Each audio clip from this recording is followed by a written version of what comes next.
Jeshi la polisi mkoa wa Mwanza limeimarisha hali ya usalama na wananchi wanaendelea na shughuli zao za maendeleo. Kupitia taarifa ya kamanda wa polisi mkoa wa Mwanza, naibu kamishna wa polisi DCP Wilbrod Mutafungwa ametoa kauli hiyo leo Julai 7, 2026. Amesema jeshi la polisi limeimarisha hali ya usalama kwa kuwapanga askari katika maeneo muhimu, lengo kubwa likiwa ni kulinda watu na mali zao. Jeshi la polisi kwa siku ya leo tumeimarisha hali ya ulinzi na usalama katika mkoa wetu. Askari wameweza kuyakalia maeneo muhimu. Lengo kubwa ni kuimarisha hali ya ulinzi na usalama kwa watu na mali zao. Katika maadhimisho ya siku ya maonyesho ya biashara na maendeleo ya kiuchumi Sabasaba, kamanda Mutafungwa amewataka wananchi kutokuwa na hofu yoyote, kwani ni wajibu wa jeshi la polisi kulinda usalama wao.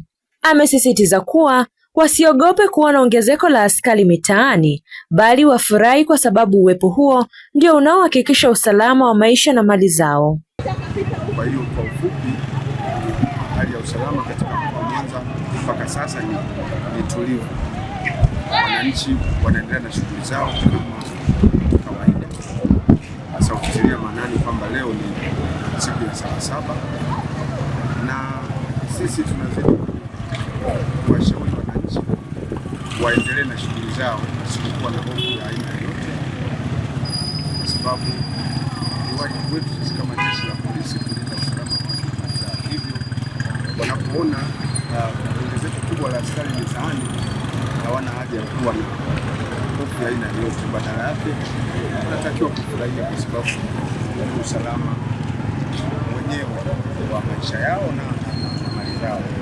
Aidha, kamanda Mutafungwa ametoa wito kwa watu wenye nia ya kusababisha uvunjifu wa amani kuacha mara moja, kwani jeshi la polisi limejipanga imara na yeyote atakayejaribu atadhibitiwa kwa mujibu wa sheria.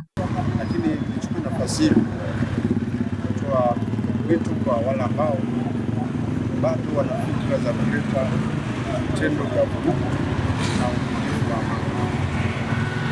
Jeshi la polisi katika mkoa wa Mwanza limejipanga vizuri sana katika kuhakikisha kwamba hakuna mtu anayethubutu, na endapo atathubutu, basi wajibu wetu kama jeshi la polisi ni kuwadhibiti na kuzuia.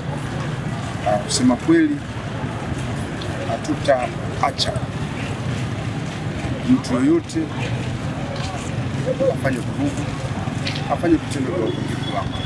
Lakini pia amesema jeshi la polisi linaendelea kuimarisha usalama na kufuatilia kwa karibu taarifa za wahalifu zinazotolewa na wananchi wema. Nikiripoti habari kitaifa, Matuda Baltazari, Inland TV.